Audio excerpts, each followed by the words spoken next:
सासे जाखांफुनाय बर' लाइमोननि बाखनायथाव हाबा।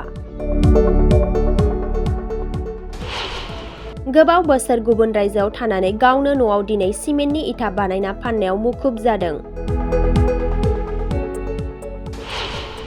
गावनि आथिङाव गसंनानै थानो थाखाय रोंग'थिखौ बाहायदों तापस बर'आ।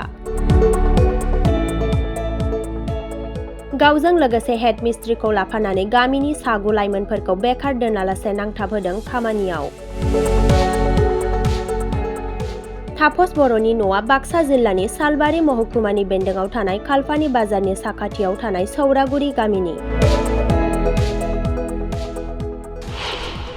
तापस बर'आ सिमेन्ट इथाखौ रोखोमनै आयदायाव बाहायनाय जायो। थरसेयाव 35 आरो 40 राङै फाननो होननानै फोरमायदों। थरसेयाव 35 40 ओरै हरनाय जायो आरो फैसाया राङा थरसेयाव 35 40 मोननै क्वालिटि साइसनि दं आरो। सोरनोबा न' लुनो थाखाय सिमेन्ट इथानि गोनांथि जादोंब्ला नैबे 9101849917 जानबुं नम्बराव कल खालामनो हागोन। 3 दान जाबाय। बे इथाखौ खाथा इथा होनना बुंनाय जायो। सिगांफोर मावदोंमोन नामा नोंसोर? जोङो केरेलायाव मावना फैदोंमोन, आंबो मावना फैदोंमोन आरो बिगुमायाथ' 23 बोसोर ट्रेनिं खालायना फैनाय। बेनि दा बिथाङा जायगायाव फैनानै बिगुमा हिसाबै जोंखौ खामानियाव बाहायनाय जादों। बिगुमाया सोर आरो मा नाम? बिगुमाया तापस बर', बिथाङा सौरागुरि गामिनि। दा बिथाङा खामानि मावनो लाबोनायलाय जों मावनाय जादों आरो खामानिखौ। साबेसे लेबारफोर मुखुब जानानै? ओरैनो 90 जन मावनाय जायो। दिनाव थरबेसे इथा हायो? दिनाव 350 400 ओरै जायो आरो। ओरैनो मा जायगायाव साप्लाय हरनाय जाखो नोंथांमोना बेखौ? साप्लाय हरनायाथ' जोंना ओरै सालबारि, रुपहि, राङापानि ओमफ्राय दुमनि। जों लोगोसे बायदिसिना सब बानाय जायो आरो।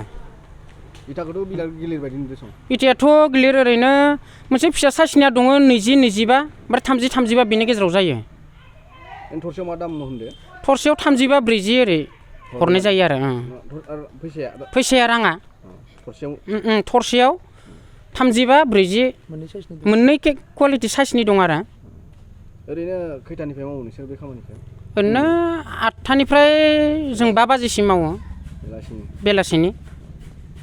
दाथ' जोंहा जायगायावनो बेफोरबायदि बिगुमा ओंखारोब्ला जायगानि मानसि जायगायावनो मावनानै सोलिनो हायो, न'खर सुफुंनो हायो, खिन्थु बाहेरायाव थांनांगौ गोनांथि गैया आरो।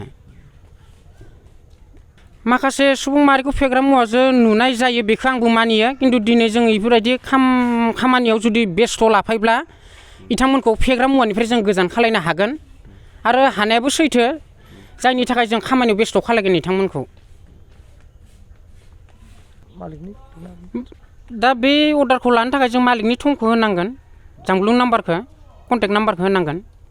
होमब्लानो बे कन्टेक्ट नाम्बारावनो मोनगोन, नाम्बार होनाय जागोन।